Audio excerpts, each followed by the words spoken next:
నేనేమంటున్నా అంటే కేసీఆర్ గారు, కేటీఆర్ గారు, నేను, మా కుటుంబం, మాది రక్త సంబంధం. పదవులు పోతేనో పార్టీలకు వెళ్ళి సస్పెండ్ చేస్తేనో పోయేటటువంటి బంధం కాదు. కానీ ఎవరైతే వెస్టెడ్ ఇంట్రెస్ట్ ఉన్న పార్టీలు ఉంటారో, పార్టీలో ఉండి కేవలం డబ్బు సంపాదించుకోవాలనేటటువంటి ఒక ఆలోచనతో, వ్యక్తిగత లబ్ధి పొందాలనేటటువంటి ఆలోచనతో ఉన్నటువంటి వ్యక్తులు, వాళ్ళకి కావాల్సింది ఏంది? మేము ముగ్గురం కలిసి ఉండొద్దు, మా కుటుంబం బాగుండొద్దు, మా కుటుంబం విచ్ఛిన్నమైతేనే వాళ్ళకి అధికారం వస్తుంది.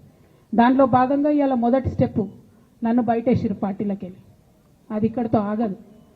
నేను గౌరవనీయులు పెద్దలు దైవ సమానులు కేసీఆర్ గారిని విజ్ఞప్తి చేస్తా ఉన్నా, మీకు ఒక సూచన చేస్తా ఉన్నా. దయచేసి మీ చుట్టూ ఏం జరుగుతున్నదో ఒకసారి చూసుకోండి నాన్న. నన్ను ఇవాళ బయటకు పంపొచ్చు, నేను మీలాగా స్ట్రేట్ ఫార్వర్డ్ ఉంటా, నిజాలు మాట్లాడతా.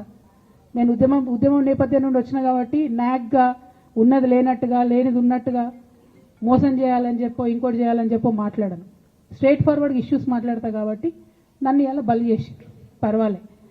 కానీ రేపటి నాడు ఇదే ప్రమాదం రామన్నకు కూడా పొంచుంది, రేపటి నాడు ఇదే ప్రమాదం మీకు కూడా పొంచుంది. అల్టిమేట్గా బీఆర్ఎస్ పార్టీని హస్తగతం చేసుకోవడానికి జరుగుతున్నటువంటి కుట్రలో భాగంగానే ఇవాళ నన్ను ఎలిమినేట్ చేయడం జరిగింది.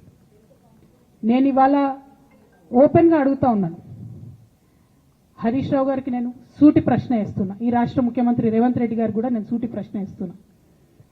నా మీద కుట్రలు ఎప్పటి నుండి ప్రారంభమైనాయి?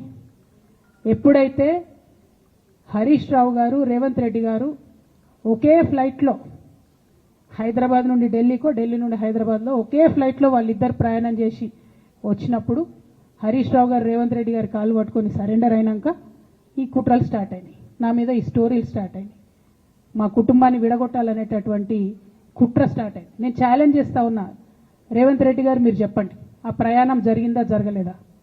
హరీష్ రావు గారు మీరు చెప్పండి, ఒకే ఫ్లైట్లో మీరు రేవంత్ రెడ్డి గారితో కలిసి వచ్చిండ్రా రాలేదా? ఆ తర్వాత నుండే నా మీద ఈ కుట్రలు జరుగుతున్నాయా లేదా?